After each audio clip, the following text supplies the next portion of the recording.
Hey guys, this is HuMan Up Podcast. The zombie apocalypse is real. Subtitle, it started a long time ago. And it's funny because honestly, it could sound like I'm just making this catchy title to get attention, and I am. And it's true. And not in the way you might think I mean it. So, much like I did an episode a ways back called The Real Matrix, I believe. There is something very profound to the metaphors that are revealed out of the collective consciousness via our filmmakers and geniuses and writers and creators that may not even fully understand what is driving their creative process. You know, of course, got to come up with a cool story. People are going to love it.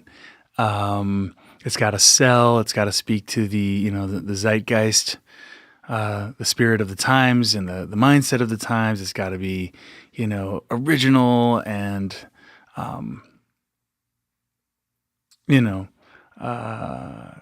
twists and turns, and you gotta just make these stories that get people engaged and keep them throwing money at the box office or Netflix or what have you.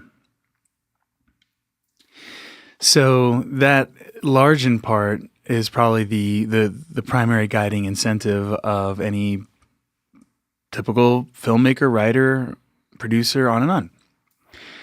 However, much like our technology, like this technology that I'm using right now and you're using right now, we use it and it's brilliant, it's genius, and we can say, well, who did that? Well, men did it, right?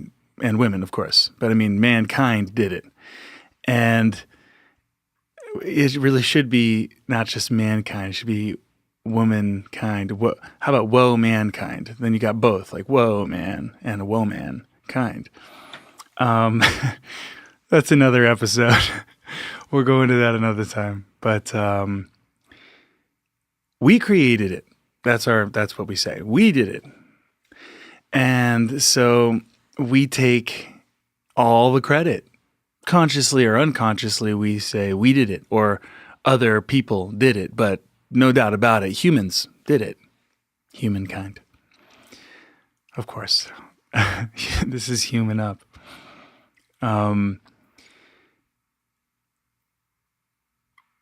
The big problem with saying we did it is the biggest problem, actually, in a way, because it is no different than everything that we benefit from our very existence on up,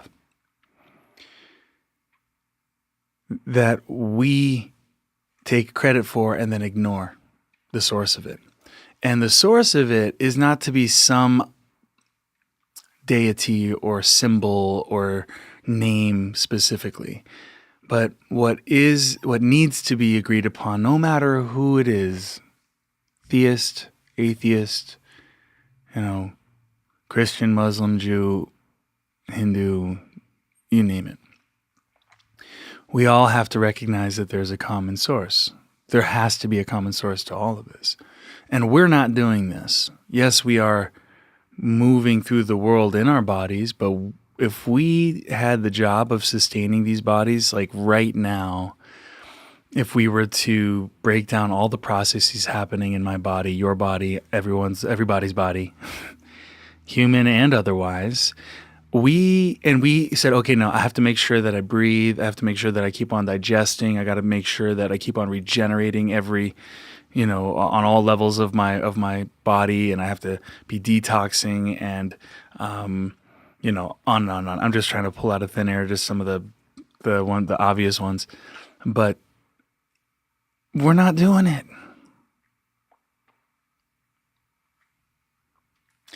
But it's happening. Your heartbeat, perfect example. You have a heartbeat. You're not going to argue with me. There's a heartbeat that's happening right now in your chest. And you are not doing that. But something is. And take that to the nth degree, all the way to the Big Bang if that's your ceiling, or as far back if that's your worldview, which is nothing wrong with it.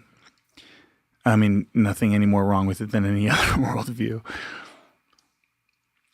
Everything, just common logic says that everything comes from something. And so the Big Bang, the universe, let's take that model, had to have been generated.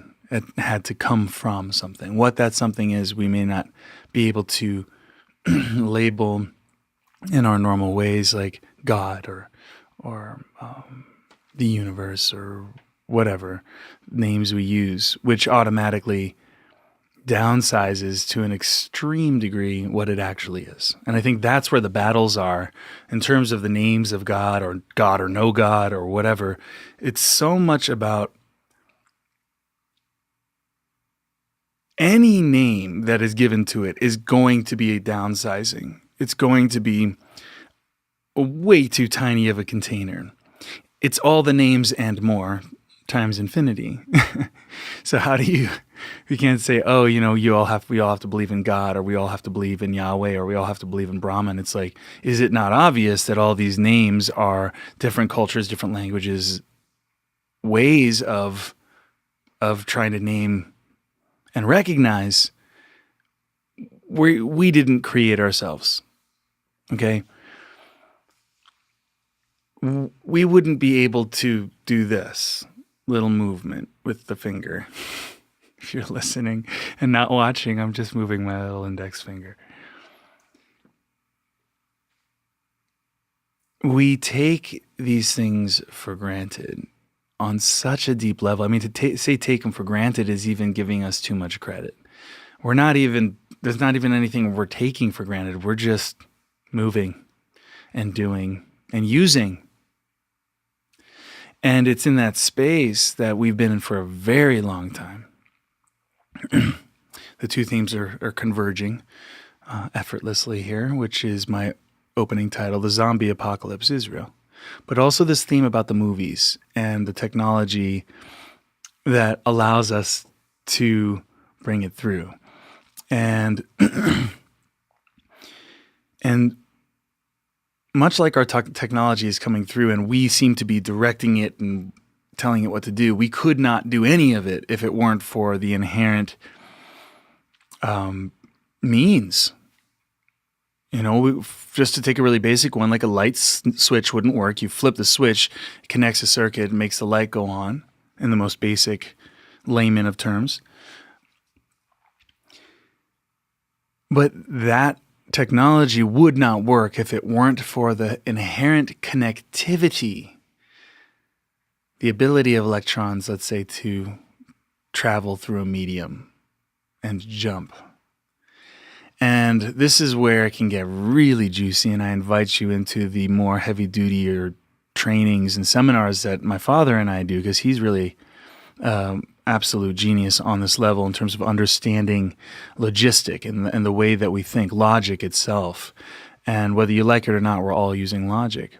And logic shows us that connection is impossible based on the logic we use.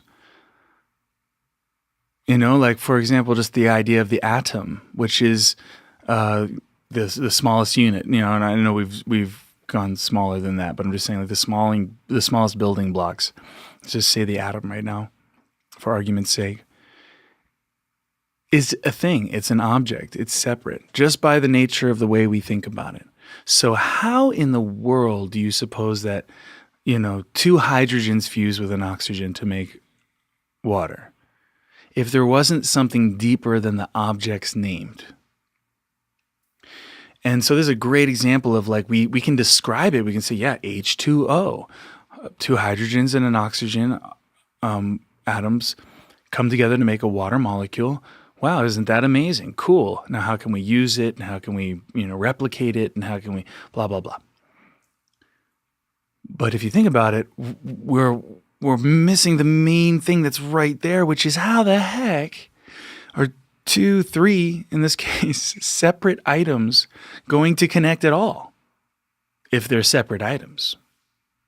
Hydrogen, that's hydrogen. Oxygen, that's oxygen. 2 hydrogens, those are 2 separate hydrogens, right? Separate being the kind of the operative word here. And there is distinctness because we do indeed know there's 2 hydrogens and an oxygen. But what's connecting them? So this is already going way deeper than I was expecting when I started. But this is so key to understanding the bigger picture because it's on this deep, deep level of thinking that we are habitually in denial of the connectivity for some reason. Why? Why are we so afraid of that? Why don't we go, oh my God, by our logic, that's impossible. Unless, of course, there was an infinite field that was infinitely connecting everything infinitely. There's a lot of infinite. Because then you got to start to get into that realm of like, well, it's beyond what we can talk about. We can't put it in a box. I can't put it in a box. So I can't, in other words, I can't name it. I can't strong arm it into submission. And that's, I think, that's why there's such an upheaval in both directions in terms of there has to be God. God meaning, that which is beyond the container, the infinite. And yet the upheaval against that, because you can't put the infinite in a container. So I'm an atheist. So in a way, atheists are right and theists are right and everyone in between is right and everybody's wrong because we're all trying to label it, whether what it is and what it's not. But it's not about, again, putting it, you can't Google infinite. Because you can't say type in "show me infinite" Google and it'll show you the infinite. No, it can't show you the infinite because it can just say it is, what is it going to say? It's never ending. It's a really big number. I mean, that's not big enough. In other words, the infinite is not big or small. It's beyond that. And then that's when we start to push our mind, when we start to push past the confines of our finite thinking, that's when we start to go, I can't wrap my head around it. Exactly. We are so used to head wrapping, and this is a zombie thing. I'm jumping ahead of myself. But quality number 1 of a normal zombie, the obsession to wrap our head around it. Contain it. It's a power trip. Backing up. The movie makers and everyone, the movie makers and everyone, the scientists and every single person is constantly swimming, if you will, in this invisible, in a way, infinite influence, that which is moving the entire cosmos, that which generated the Big Bang, that which is keeping your heart beating. Don't call it God. Don't call it. It does not have to be God names. I think the problem with God names is it makes it into like a thing, a personality, a person. It's a separate entity, and that's the whole point. That's us trying to wrap our head around it. And on a deep level, we know that that's a fallacy. So what does it mean to open up to what has to be there, here, right now? Making the light on your computer screen or your phone screen, or carrying, my voice through this microphone and all the electronics, and let alone just these thoughts that are apparently just coming through me.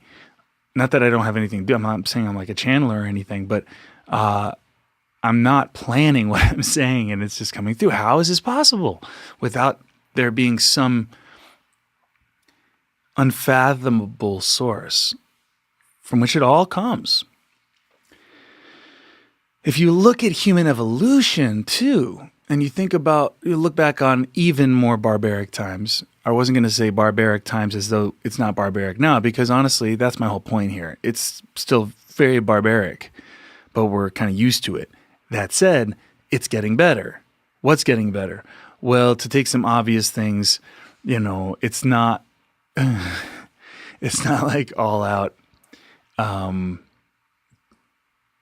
mean, of course, I was not alive in any time before 1982. Now you know my age. So I mean, I didn't experience the world wars. I didn't experience and that's fairly recent, right? But human history is laden with all kinds of violence and barbaric behavior the world over. And there's a lot of things that don't go over anymore. And if you think just less than 150 years ago, slavery still in effect. And only in the last 100 years are blacks allowed to vote and women allowed to vote. I mean, come on. I'm being very loosey-goosey with my historical numbers here, so please forgive me. But you get the idea here, right? Something's changing. Something's been improving. What is moving that?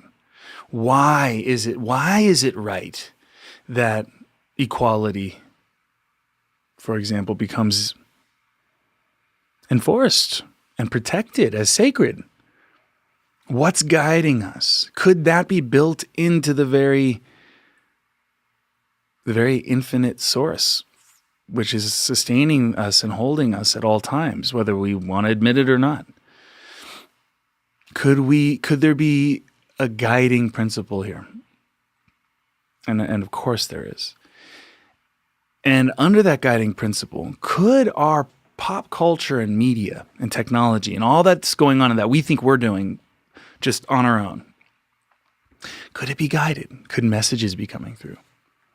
I started to really see that with the Matrix movie thing. I was like, wow, those guys were making a blockbuster hit movie, which they did.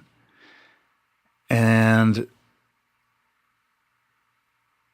in a certain ilk of films, like I just watched Bad Grandpa or whatever it's called a few weeks ago or whatever. I mean, there's like that kind of film, which is just nothing more than just mind-numbing, checking out entertainment. But then there's movies in our culture that have come through. One of my all-time favorites, Dances with Wolves. Oh my God, if you haven't seen it, just see it. And if you're used to the high impact, quick motion, stimulation, mindfuck of today's movies and TV and commercials, you might be understimulated by it. I'm speaking to you millennials, which I'm at the spearhead of age-wise. But, I wonder if you'd be able to sit through this 3-hour movie. But it is brilliant. It's so well done. It's so beautiful and so heart-wrenching. And I basically cry like a baby through the whole thing. Because it's just so touching, and there's movies at that level, and then, movies like, even though it's a lot more action-packed and, contemporary in that sense, Avatar, I kind of see at that kind of like level where it's like, it's capturing something it speaks to something deep in the human consciousness. And in a way, it's a mirror. These movies are a kind of mirror, and they reflect back at us our consciousness and in certain ways are metaphors for what we're actually going through. And that's why The Matrix blew me away, because in The Matrix, it's just the basic principle of it is actually very connected to the zombie principle. Nobody knows they're in a matrix. Not nobody. There's a very, very, very few people who actually realize this is the movie, right? And I've already done an episode on this, so I'm not going to go into it too far. But the basic principle that everyone's in a matrix but doesn't even know it. That's so profound in terms of as a commentary on our human condition right now.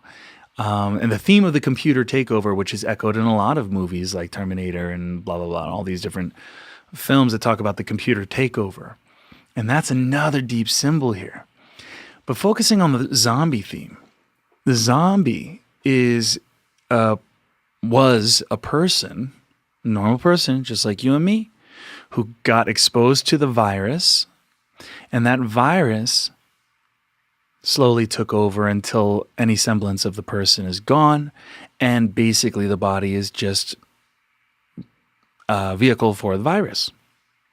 And of course, the virus is just trying to spread, and has a kind of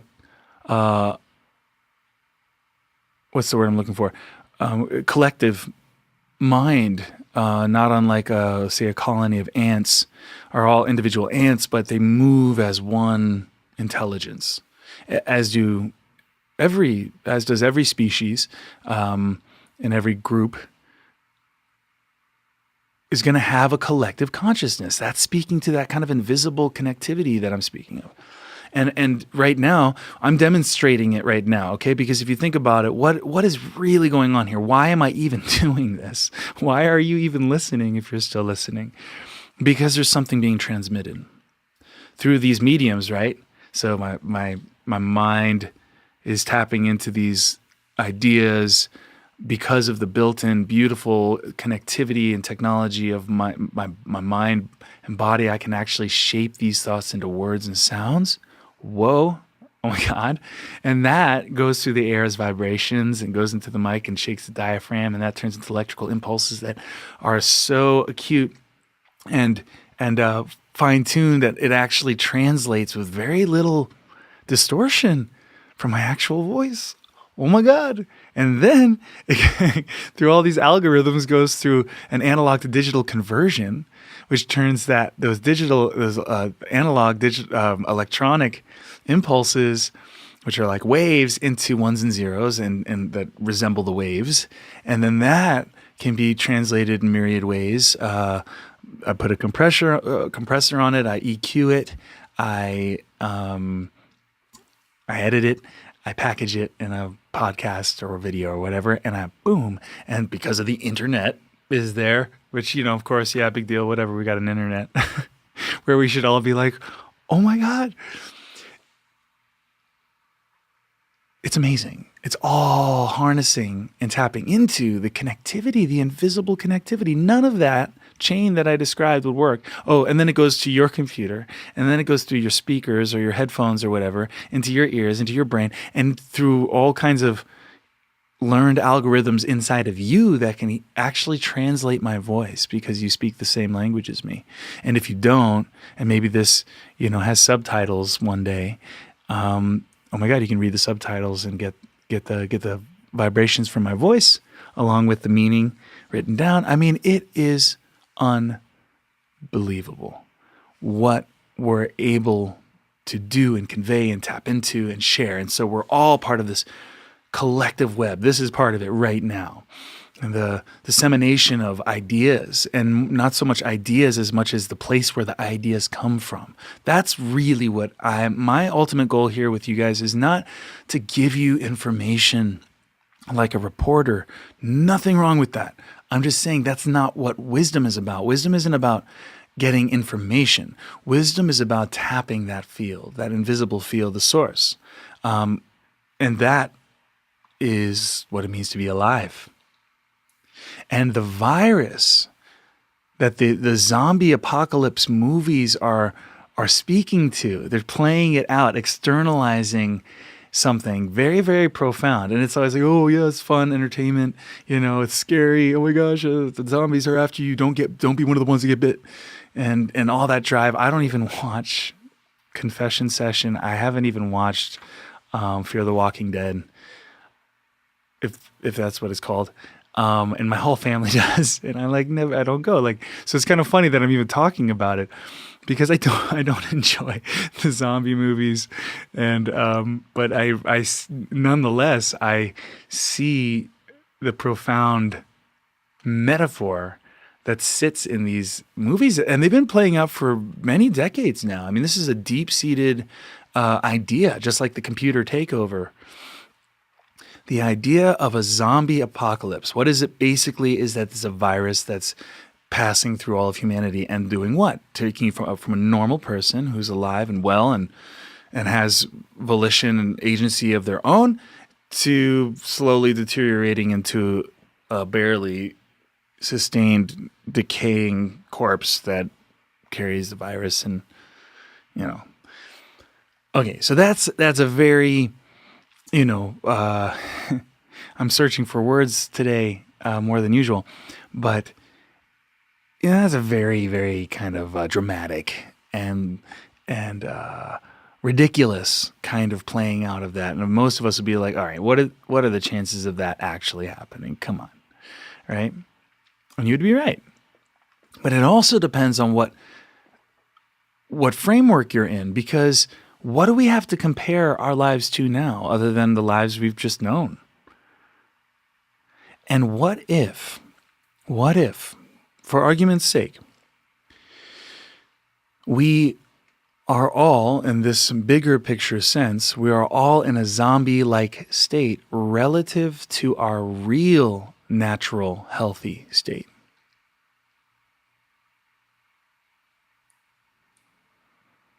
We just got used to it.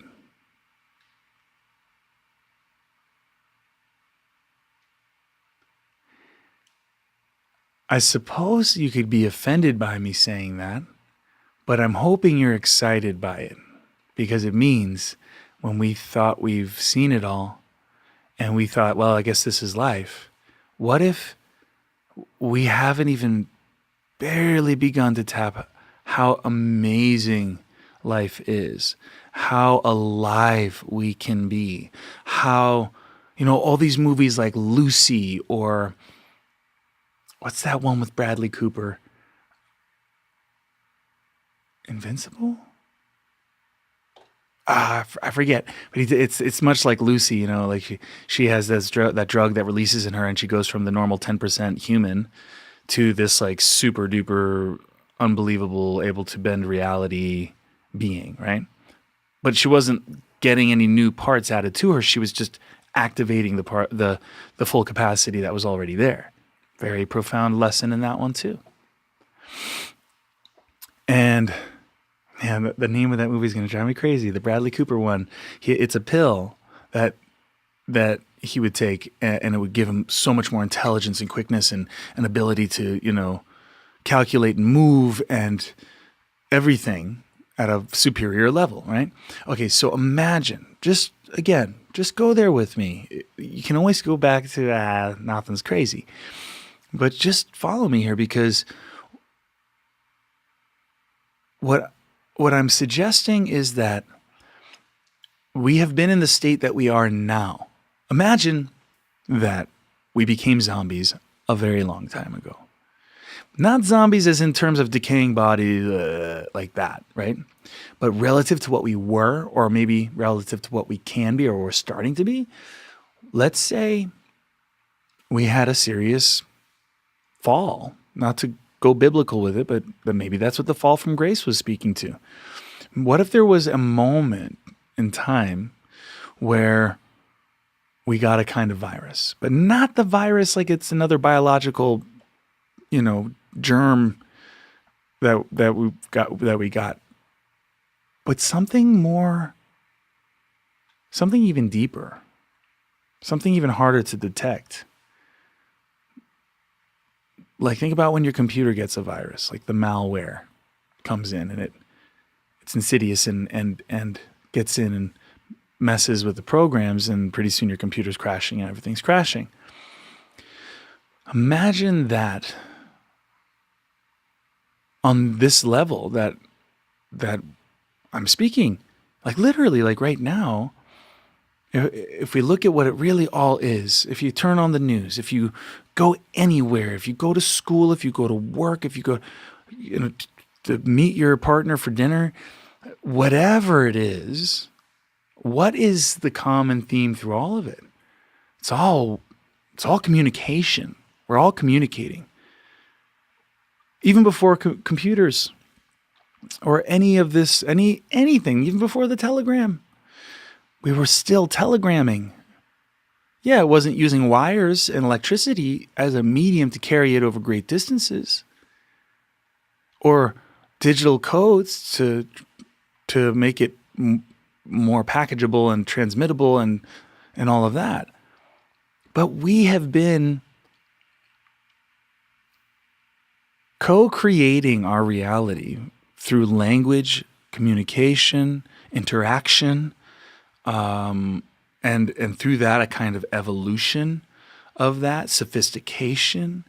All of these, that's that invisible, influence that's constantly moving us to evolve and change and improve and all of that. So what's going on in that process? If we really stop and look at that, the computers are also a metaphor for us. The computers are appearing the way they are, not separate from us, but because of the way we think. Our technology could have come out completely differently. Our technology might have come out completely differently if we were in a totally different mindset. Like imagine going to some other planet and there's, human-like beings, but they live wildly differently, and their technology, like you wouldn't have even thought of it. And somehow they're able to get from A to B without having to fill a tank of gas and a big hunk of metal with wheels. And you look at their technology and then you look at ours and you go, oh my God, why didn't we think of that? So I'm trying to make the point is that our technology and all this, we just take it at face value and well, yeah, that's just technology. But zoom out a moment. Why is it appearing and coming into the form of the way that it is? And these themes, now to jump to the computer takeover movies, The Matrix, Terminator, on and on and on. Really reaching for examples today, but those computer movies are speaking to the possibility of these things taking over.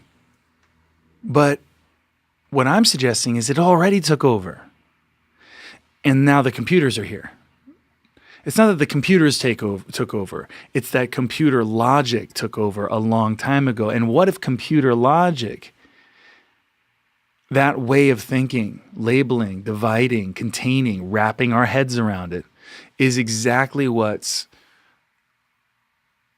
the virus is? And what if that has had terribly crippling effects to us for a long time, long enough that we don't have anything to compare it to? What if our ground floor, our operating baseline is zombie, the equivalent of the zombie in this case, which is the crippled, disabled, thwarted. I mean, we say it, I hear it all the time about how we're only using 10% of the brain, whoever decides that. But let's say that that's on some level sound or generally sound scientific evidence.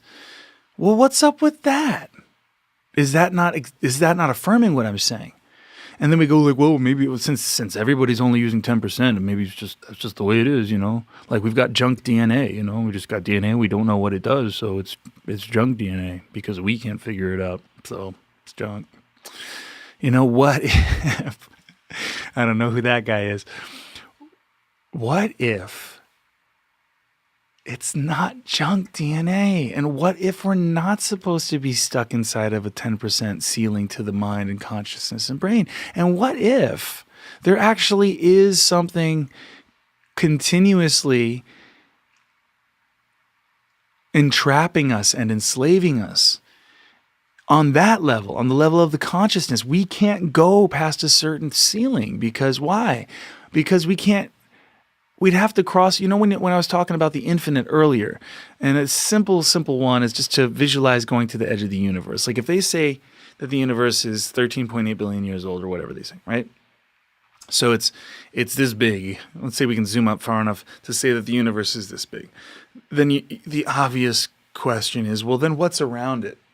Because as soon as you wrap your head around it, it's now an object. And an object can only exist in a space. And it's that space I'm speaking of and to. And that space can't be finite, because as soon as you contain that, there's a space that surrounds that, on and on and on and on. Now you think, oh yeah, that makes my head hurt. I don't. Why do you even need to think about that? It's the most important thing to think about, because the infinite. That's when we start to lift that ceiling, that 10% ceiling, because that 10% ceiling is there is because of our addiction to wrapping our heads, our finite heads, around reality. And that's what I meant about the power struggle. It's almost like we want to strong arm reality into submission. And our destruction of nature, and not to mention each other, is a symptom of that. Humans have been, I think about how when the Europeans came over and, that period of time from the 15th century until now, but especially in those early times, and saw the savages who were living with the earth. Ew, gross. And like these unsophisticated, uncivilized savages. Ugh. What is that thing? There's a thing there that I think a lot of people share. A phobia of nature. Why? Why? Because nature is a constant reminder that we are grossly underpowered to fight it or overpower it. I mean, it's almost like a deep-seated resentment of nature and a detesting of the variety of life, and like think about that thing when you see like a creepy crawler bug, you know what I mean? Like, why is this such a universal response to go, ooh, man, we should be like, whoa, that thing's freaking amazing. Holy moly, but why does it freak us out? Because we're zombies. We're zombied out, man. Relative to where we could be seriously mind blown like 24/7. Like, and that's our ground floor of operation. Like, oh my God, all of the time. And maybe not saying those words, oh my God, but feeling, oh my God, I'm alive. Holy moly, this is amazing. And like that is like the ground floor. That should be the ground floor. But that entails a certain humbleness and celebration of whatever you want to call it. That which is bigger than you, and that which is bigger than me, and that which is beyond our understanding, our head wrapping understanding. Because I don't like it when people say, oh, you can't perceive it or conceive of it, so it's just to leave it alone. Bad move, guys. Do not say, well, we're only human. That's one of the worst slogans, because again, it's like saying I'm only zombie. And so you want to dance at the edges of what you understand. Like the way a leaf is like, that when a leaf is just budding and it's not a full-grown leaf, it's not pissed off that it's a little leaf going like, ew, I don't want to get bigger. That's weird. I'm only a small leaf. I'm only a bud. No, it's feeling into the sunlight, right? It's reaching into the sunlight. It's meeting the sunlight as a symbol of what I'm talking about. It's reaching into the space, and it grows not from, I'm going to make myself grow. It's feeling and it's breathing and it's inhaling and it's exhaling, and it's, and think about everything in life is like this. It's like feeling out into the spaces and occupying more and dilating and realizing and awakening. That's the nature of this whole thing. And it's like humans were part of that. But somewhere along the line, some kind of thought virus, some kind of mind virus came in and just put the kibosh on our being a part of that beautiful dance, which requires a certain kind of, again, like the word humbleness keeps coming to my mind, because in order to really grow, there has to be a kind of reverence. It doesn't have to be to a God, but there has to be a reverence to that which is bigger than us. And bigger being, for lack of a better word, because again, the infinite isn't big. It's bigger than big. It's beyond big and small. And that deserves a bow for us to bow to it and to give thanks, because it's obviously supplying every ounce of our existence already, every cell in my body, every heartbeat, every breath, all the things that are happening to keep me alive that I'm not doing. I mean, if we stop honoring that, if we stop celebrating that, we start dying. And I suggest that that is the culture. We're in a dying culture. We're in a dying death mind space that leads to all of our behavior that is destructive. And then you think about the kids coming in and what they have to endure. Well, we were all those kids once. But it seems like it's almost like increasing the intensity of what we're asking of the kids to face. And they're just coming into this brutal energy.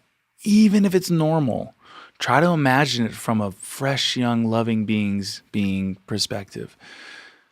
And just learning all of the codes of behavior and how you should be and how you shouldn't be. And has so much red tape and so many, and just how we just constantly chung, chung, chung, chung, chung. Where does that happen the most? It happens in our consciousness. How do you get someone to physically behave? You tell them the rules. It's all happening in the mind space. If they get out of line, you punish them, right?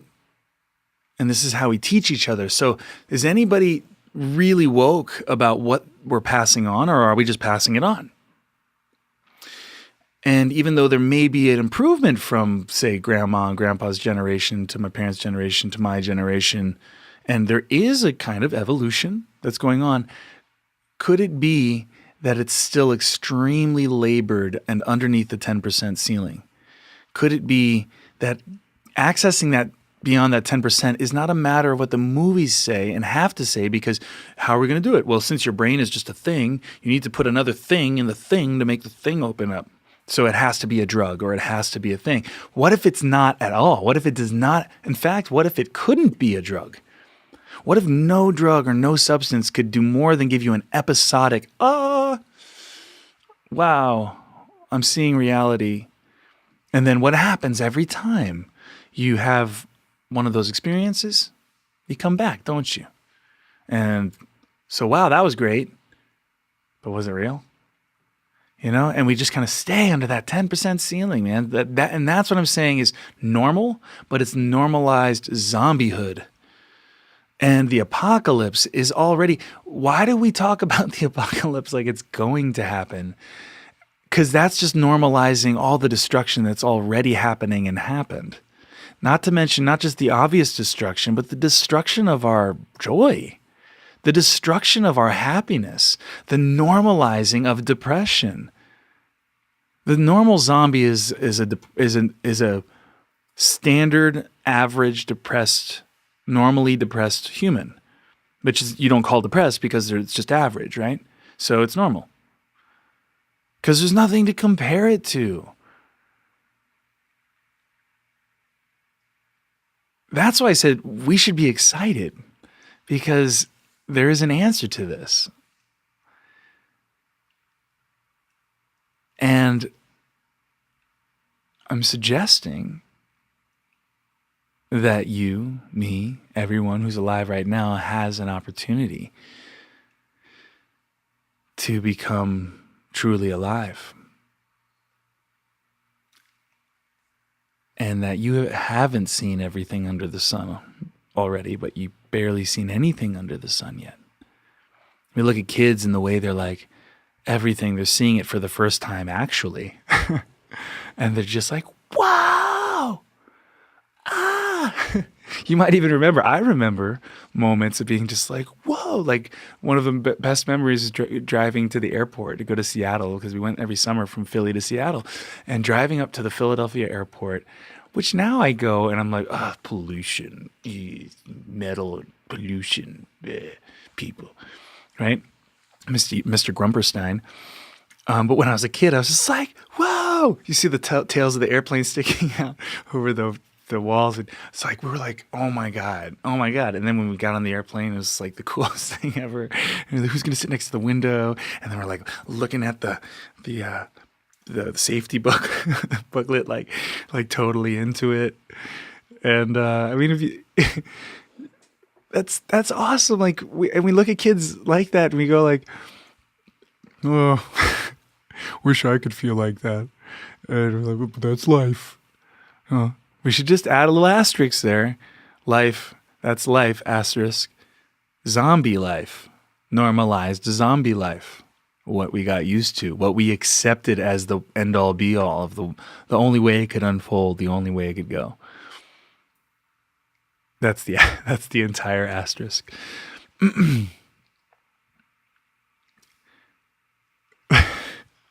So I'm saying it might be a little hard work, but I'm thinking of future generations so that they don't have to do this. They don't have to go underneath the 10% ceiling at all. But it's going to require at some point in the evolutionary line for some range of humans to step in and go, this is bullshit.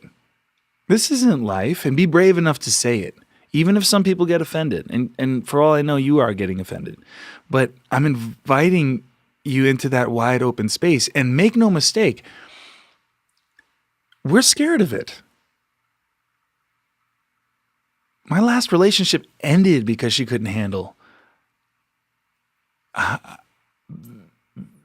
the brightness and openness of the love I wanted us to rise into together. And it's because it's scary, and it's because it asks you to let go of something very familiar. Your zombie self, your zombie life, and all of the goals that you set, and all of the things that you were sure to make you happy one day because you got famous, or you got successful, or you found the perfect partner, or you got the perfect body, or whatever you decided from your zombie mindset that was going to make you feel less like a zombie. But then all you end up with is being a zombie with a couple medals. Not to put down the accomplishments, but what I'm saying is maybe you're not satisfied with that. I'm not. And it requires a certain kind of reverence. And the word reverence has been used in church settings and in the context of that religious connotation. I'm not meaning it that way. Imagine taking away all of the religious vibe of it. Not to put down religion, guys, but I'm wanting to upgrade it. Reverence is a human thing, not a religious thing. Reverence is it's like what those kids are experiencing. Like when I was me at the airport, I wasn't all, jaded and angry, about the world. I was just like, oh my God, amazing. That's what I mean. To be bright-eyed and bushy-tailed about life and not let that go. When did it become uncool to be happy and joyful, gleeful? I remember when I was, in my teens, high school, and I started to realize my laugh was gleeful and giddy. Like I was giddy and gleeful. And it was probably some meathead dude who was just like, dude, you're gay or something like that. And I was like, oh, think about how many times that happens where we're just being, and then some code, a part of the virus comes and just hits you, and you realize you're not okay the way you are naturally. So what do you have to do? Wait, what did I do wrong? Okay, I'm not going to do that. How do I act? How do I look? How do I? And that's how the virus gets passed until we're all just like, you good? Yeah, I'm good. Yeah, you good? I'm good. Yeah. Paper or plastic? Paper. Oh, good. Cool. How's your day? Good. How's your day? Good. Great weather. Yeah. We're zombied. We're zombied out. And I believe that all of us are just inside, just like dying to just go throw it off and discover who we are. There's no room for uniqueness in this world. The disease, the zombie disease, is one of conformity. And the name of the game is, well, what's everyone else doing? I better do that. Why? Because doing your own thing is not celebrated. And so it's a fear-based tactics that we all use. Everybody, to varying degrees and in different ways. And you got to be brave enough to see it in yourself. It's not about being down on yourself It's about recognizing, shoot, I got the sickness too. I got exposed to the virus.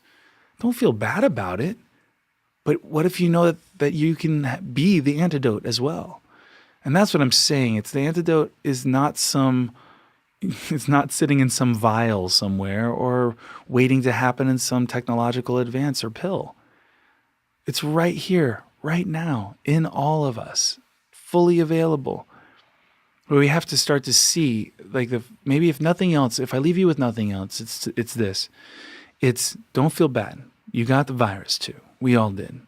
And the zombie talk is not a put down. It's a fun way analogy because we're so familiar with those movies of understanding a little bit, like to not normalize our condition and to really be brave enough to go, wait a second, no, I'm not settling for this. If we don't do that, then we start to battle the symptoms out there.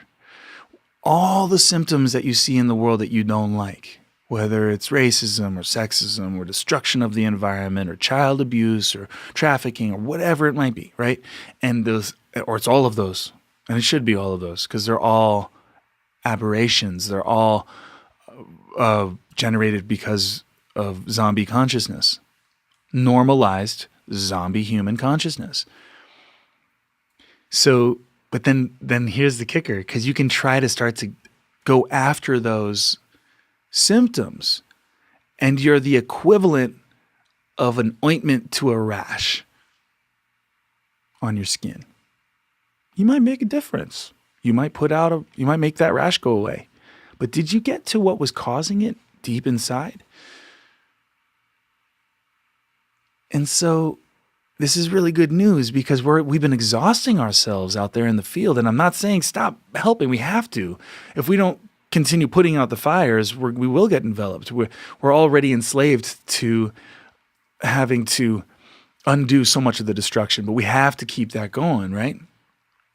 But if we keep that going without ever getting to what's starting the fires, really what's starting the fires, deep, deep down in all of us, then we're just going to spend the rest of our existence putting out our own fires. And that is insanity. That's hell. And we're living it already. And we talk about nightmares. Well, this is the normalized daymare. We don't call it a daymare. We just, it's life. Yeah, it's life. Who said life was fair? We're only human. All of these ways that we normalize and roll over and take it, essentially.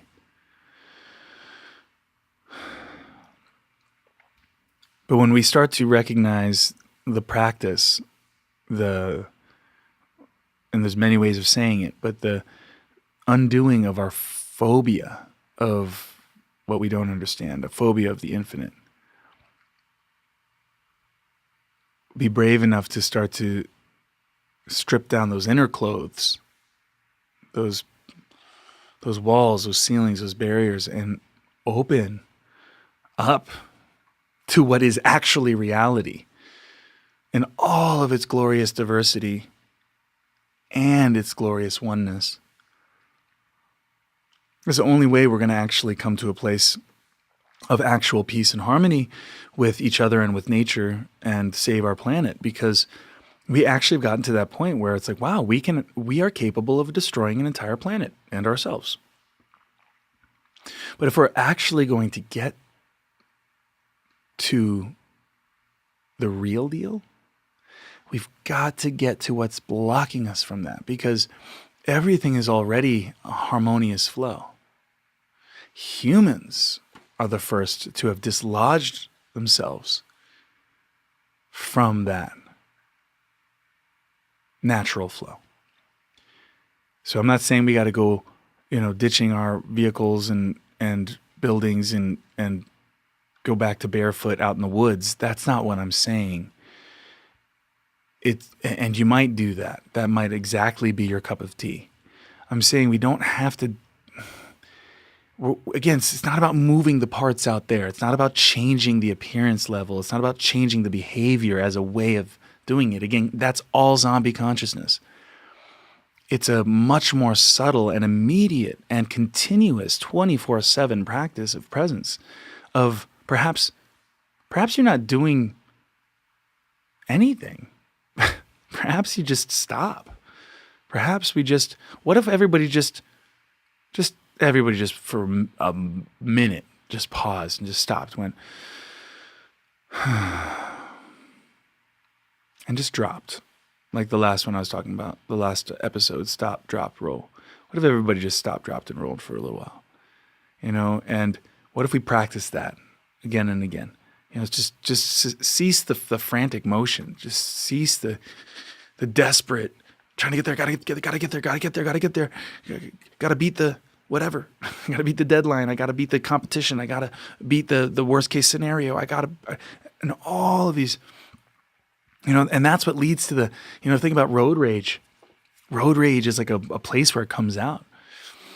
When you're contained in these literal container bubbles that separate you from the other, and you can't even feel the sacredness of this other being. You know that you're not supposed to hit their car, but damn them, they're driving too slow, or whatever.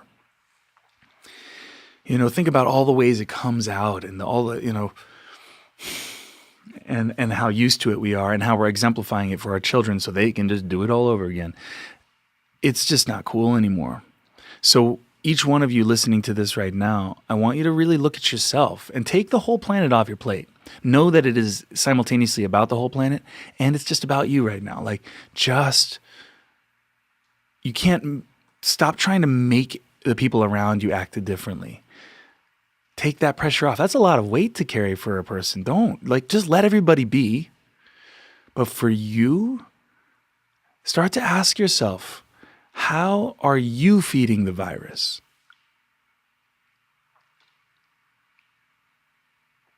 How are you keeping yourself enslaved? In every moment, how are you creating stress? You'll notice in so many instances, it's not a matter of doing something different. It's just stop. Just stop. So much of the anxiety and the stress, it's so much of it's being spun in our mind practice, and then we act from that. So can you stop on that level? This is what I'm practicing, and I'm inviting you to do it too, because I know it's true. Because if we don't have agency on that level of how we're interpreting and thinking, then we don't have agency at all. Because all of our actions are coming from our thinking.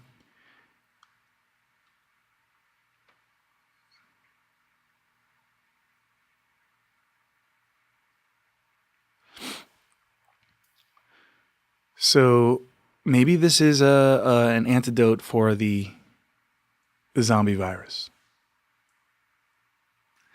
We all got the malware, and I'm beginning to,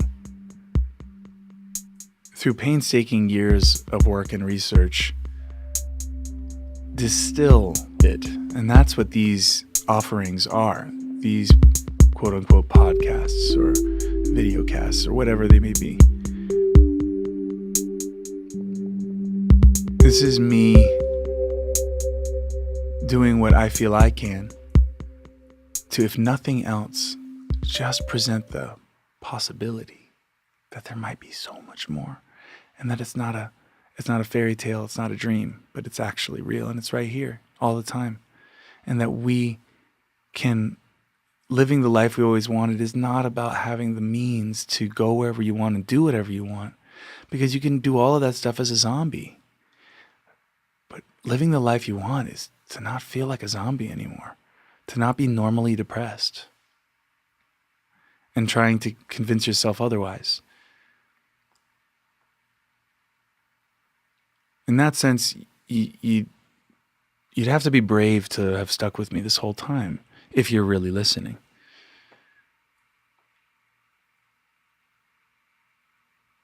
Because one of the hardest things to face is how we bullshit ourselves. So easy to point the finger out there, but it's hard AF to ask, how am I part of this virus? How am I normalizing depression? How am I participating? How am I part of what's harming the children? Just because you don't want to see yourself in that light doesn't mean that you shouldn't look at it. It's a moral imperative to look with love and understanding and not condemnation. I think one of the biggest things that keeps us in zombie life is our fear of condemnation. We live in a condemnation.